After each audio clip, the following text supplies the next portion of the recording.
Teamster Power 767 Reality Check with Jeff Schenfeld and Garfield Hooper.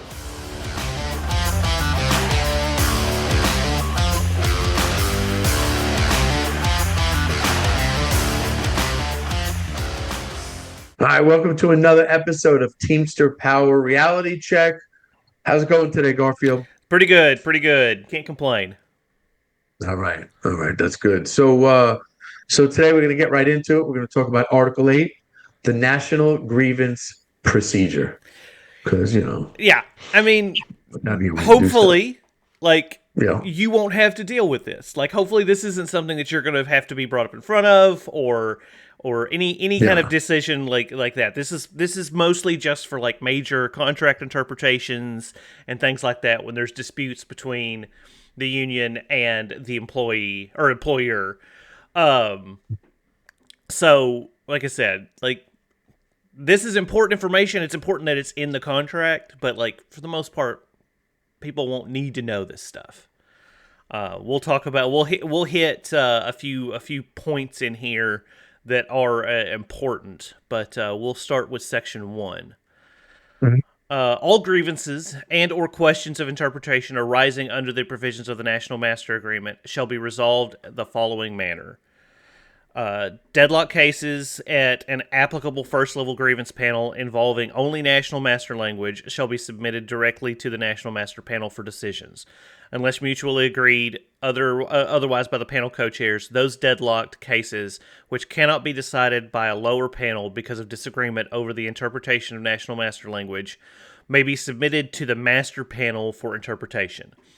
Requests for interpretations with no factual case to be decided will be heard by the Master Panel by mutual agreement of the co-chairpersons. Interpretations rendered on factual cases by the National Grievance Committee will be sent back to lower panel to be used to resolve the factual case. So just so everyone knows how panels go, there's the regional one, then something may get deadlocked, and if it stays deadlocked, it goes to national, right? Yep. And it's got to be master language. Yep. Okay, it's got to be master contract language, and it's. I mean, it's basic, straightforward, and I understand something. I need to differentiate. Yes, we do have a sitting arbitrator, but that is not involved with this. That's only for discipline cases, for Yep. terminations. There's a sitting arbitrator only for that, not for the master language. It's just for terminations. So, but yeah, I mean, it's got to go to each level, Yeah. right? That's basically what it's saying. It's got to do the right things.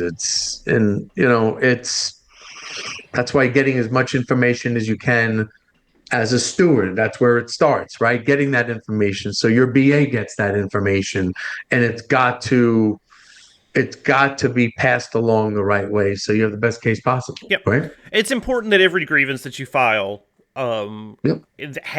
has as much information as you can give, Yep. because I mean, granted, if there's not a local level decision or something Mm-hmm. like that, surely they can go back and get more information. But if we have like the best outcome is to have that decision made at a local level. So Yeah. Mm-hmm. Yeah.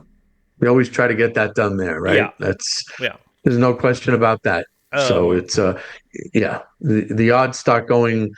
It takes it out of your hands more so the more levels you're basically going up. You yeah, want to, some things you don't want precedent setting. Some things, you just, you gotta understand the way things are. That you can't just, oh, I want this to go. No, you don't, because if it's a bad decision, that's going to be really bad for the yeah, union. yeah. So, And you if know, it's a bad decision, that doesn't just affect you and your local. That affects everybody, especially when it comes to national language.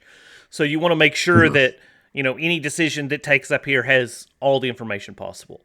So like that's important. That's why we try to you know we try to encourage people to be sure and gather as much information as possible when you submit a grievance. Um, yeah, and just so everyone knows, at any level, there is the committees are. are composed of equal number of employers and union representatives. Yeah. 2-2, 3-3 most of the time. During COVID, 2-2 they did. Now it's 3-3 at the locals, but at the regional. But when you get to the deadlock, there might be 1-1. I mean, it's going to be 2-2, but they can be 1-1. Yeah. But it's an equal number. Yeah. So I Yeah, mean, there's nothing. there's no specific number. It's just so long as it's equal, one from the company and one from the union. Yes, yes, absolutely. Um, Um, when a case is docketed to the National Grievance Panel, a docketing fee will be applied as specified absolutely. in the National Master UPS agreement rules and procedures. Like, Jeff, how much is a docketing fee? Like, what are we talking about here? Is it depend? Man, I forgot the docketing fee. It's man. If I said I'd be wrong. I Yeah. forgot what it is. It's not. I don't know what It's is not a it. big It's not. number. No, it's Yeah. not like 75 something. Like it's not. Okay. And that's I'm not saying that's the number, but I'm not saying it's a couple of hundred. Yeah. That's not what it is. Yeah. Okay. But there is a fee, right? Yeah. No matter what. So I just forgot the number, but we can always get that posted, say what it is, Yeah. So So I mean, it's not something that would deter us from going to a no, national no. master for something like that. But The only the only things that, and if it's right, it's right. But arbitrations, they cost a lot more. They oh, do cost. they? Okay. Oh yes, arbitrations do cost a lot more. So there's significantly a big difference. So, but that's just for reference, not to say don't do the case because it costs. That's not what I'm saying. Yeah. It just there is a significant difference. Okay. I So gotcha. yeah, All right. so Moving on to section 2, work stoppages. very important. Yeah. Very important. We don't talk about work stoppages a lot because the only time generally a work stoppage is okay is during contract years when we have to strike for a better contract. But these there are a few exceptions to that rule, and we'll talk about those here. All grievances and/or questions of interpretation arising under the provisions of the National Master Agreement shall be submitted to the grievance procedure for determination. Accordingly, no work stoppage, slowdown, walkout, or lockout over such grievances and/or questions of interpretation shall be deemed to be permitted or authorized by this agreement, except failure to comply with a duly adopted majority decision of the National Grievance Committee, failure Mhm. to make health and welfare pension contributions in the matter. That's important. Yeah, That's that's very important. And the yeah, company always, they'll make sure they're not going to slip on that one. yeah. So If required by the applicable supplement agreements, riders, or addenda, and non-payment of established wage rates provided for in this agreement, supplements, riders, or addenda. So if they're it's not paying you correctly, for I guess especially for like a long period of time, or if like they're not paying an entire group correctly, obviously not making pension benefits, contributions, and failure to comply to adopted majority decision. So like if there's a decision that I guess at this point UPS just decides that they don't think applies to them, then that would allow us to. yeah, yeah. And the wages, this is where kind of had an issue with the language. I saw some put out the other day. Oh, the contract had this, this, and this. We got more for penalty pay. Well, you threw money at the penalty pay, but the problem's still there, Yeah. right? So that's not fixing the problem No. to the person who wrote that. Okay. Like, I don't understand that. And you want to just keep throwing money at it, but not fix the problem. And that's where it's an issue. It's a pay issue, right? I mean, you're having a pay issue. So you keep getting penalty, but your pay is still wrong. I Yeah. mean, you want things to be right, but no, we'll just throw money at it. So, but Well, I mean I and like I digress. said, So, that's we've talked at length about our issues with the contract, but yeah. it's I don't know. I would like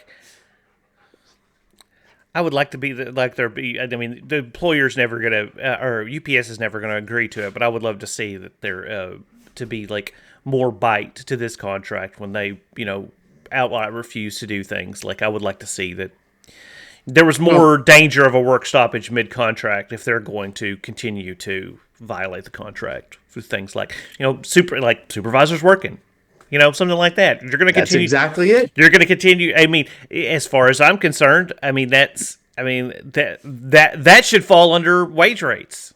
They're not paying wages to union employees. They're stealing. They're instead working supervisors. I would interpret it that way, but I imagine the National Master panel would probably disagree with me on that.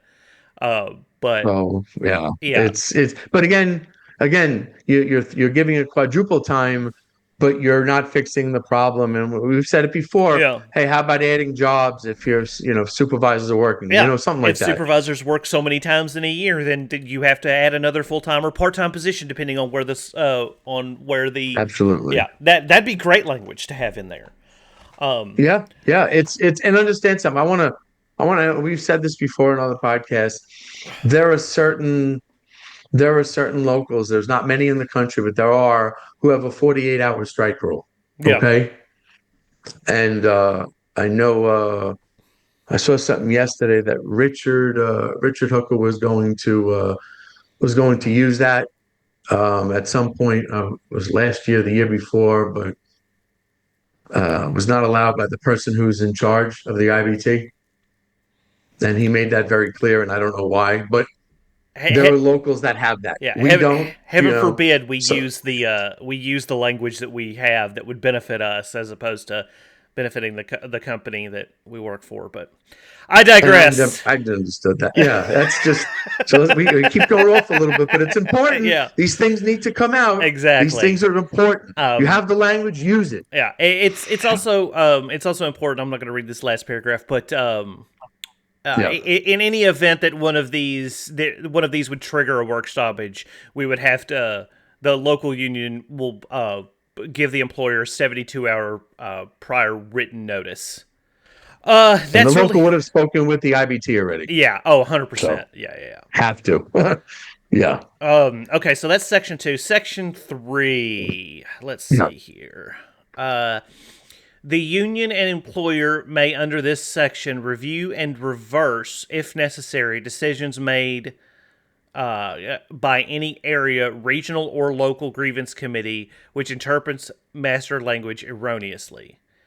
The Yeah. National Grievance Committee may consider review decisions raising an issue of interpretation of master agreement language which are submitted by the union, either the chair of the Teamsters National United Parcel Service Negotiating Committee or their designee, or the designated employer representative. The committee shall have the authority to reverse and set aside the majority decisions of any area, regional, local grievance committee if in its opinion such decision is contrary to the language of the National Master Agreement. The decision of the National Grievance Committee shall be final and binding. The National Grievances Committee shall determine whether a decision submitted to it raises an issue of interpretation of Master Agreement language. Yeah. So again, processes that you have to go through. It's not just, oh, look, they did this, so we're just gonna, you have to go through the proper channels. You have Yeah, to do what you have to do. And because every step of the way means something, right? yeah, And can't skip a step. And it's like you said, it's important. I mean, and most of this stuff, this will be behind the scenes stuff. So we're just giving you a heads up of what will be going on behind the scenes. Okay. Let's see. I just moving down a little bit. The Prior to each case being placed on the master dock, the moving party, either the chair of the Teamsters National United Parcel Service Negotiating Committee or their designee or the designated employer representative shall confer with their counterpart. They have to discuss it. They have to yeah, communicate. It's not a secret. Okay. So these things have to be, open lines of communication. yeah. There's no like So there's no like showing up at a national panel and being surprised by something up there. It's like there's going to be a discussion. Company's going to know about it. The union's going to know about it. Cases that are docketed will be presented in the following manner. The representatives of the moving party, as described above, present first. And the way I understand that is the union is generally the moving party on national master well, panels, or Well, now, I mean, for the language stuff, the union, yeah, Yeah, usually because we're having a problem with the language and stuff like that. Like in terminations, the company's the moving party, yeah, right? yeah. So they'll always go first, and then the Gotcha. union. So, but in this case, it's the union. Yeah, the presenter shall. The presenter will cite the specific master language that the lower panel interpreted. Any evidence to prove that the interpretation was contrary to the provisions set forth in the master agreement must be presented. The representative of the responding party will present any responsive evidence they deem necessary. If the master panel is unable to reach a decision, then their party may appeal the issue presented to final and binding arbitration. So that's it. And I then, mean, it's clear cut. I mean, like I said, the process is, you go from regular to deadlocks to master. You're reading the same language. You're reading the same stuff. The case has already been presented, yeah, but you're just basically you're going through it again, right? yeah, And for whatever reason, it was kicked up, because deadlock, the regional, wasn't good. Like for us, it's the SRAPGC, Southern Region Panel, and then the deadlock, and then master. But sometimes it just both sides don't want to do anything. It gets deadlocked, yeah, and then it gets moved up. That's just maybe some of the reason, but why behind, certain things happen. I'm not dealing with it here. Well, I'm not dealing with it here. Well, let's just kick it up, yeah. right? So, but again, like you said, got to be careful at the national because that's going to be basically it could be a precedent-setting case. Will be a precedent-setting case. So, And if it moves up to arbitration, then you're basically depending on how one person interprets the language and whatever evidence, whichever party is presenting. So mm, then you're basically just leaving it up to one guy or girl to figure yeah. out, to make a what's possibly a precedent setting case for the entire union. So And I'm just gonna, yeah. And what's important is when I was a BA, we went to arbitration training, right? They mhm. had was it 4 or 5 of the top arbitrators in the country, and they didn't agree on much. I Yeah, mean, they honestly, you give them the same thing on certain things, like just the basic, language. Some of them might, have different, opinions on it. But the one thing, like if it's a termination case, yeah, the one thing, and I just want to say this because it's, something that wouldn't be said. What means everything at a termination, if it gets to, if for some reason it gets to arbitration, is your years of service. No one will ever tell you that, but that's what means everything. Okay, how often that's do it's terminations get all the way to arbitration? man. I mean, I it's mean, different now because they've got arbitrators sitting at the panel for well, that that's the stuff thing. too. That's So, that's the thing. So the sitting arbitrator, right? In yeah, this case, the sitting arbitrator will take your years of service into consideration. Like before, when they didn't have the sitting, it's the same thing. The arbitrators, the arbitrator, they're going to take your years of service, yeah, right? So, and they're going to take that big time into consideration. They've said that. They admitted it. yeah. These top arbitrators admitted that. Well, So, that's good. so this is important. Where the National Grievance Committee fails to reach a majority of decisions as to any of these submitted pursuant to the article, accepting arbitrated decisions, either party shall have the right to refer the case to binding arbitration. Either party wishes to submit a grievance to arbitration must do within 10 days of mailing or hand delivery of the National Grievance Committee deadlock decision. So there are, time constraints also. The arbitrator is to be selected from American Arbitration Association National Panel. It's and all the rules of arbitration. I mean, that everything's gonna. There are certain arbitrators that rule differently. They do have that. Yeah, That happens. Oh, look, if we get this one's going to rule this way because they've consistently ruled this way, yeah, right? So that happens. That's just what's happened. That's something where you're going to start getting into the. I mean, Section 4 is not. It's not that big. The next thing is, like I said, the arbitration. If it's got to go to arbitration, it's. I forgot what the fee is, but I mean, if you have a case and it needs to be heard, you hear the case, right? All right, so I'm glad we went all over this. We will finish this up because there's still a couple more sections to go. for today. For myself and Garfield, everyone have a good day. We all deal with national language, but on this podcast, when it comes to supplemental language, we deal mostly with the southern region. And as always, it's best to get advice from your local stewards or business agents. If you would like to reach out to us with any questions, we have an email address, 767realitycheck@gmail.com. That's 767realitycheck@gmail.com. And remember, strong people stand up for themselves, but the strongest people stand up for others.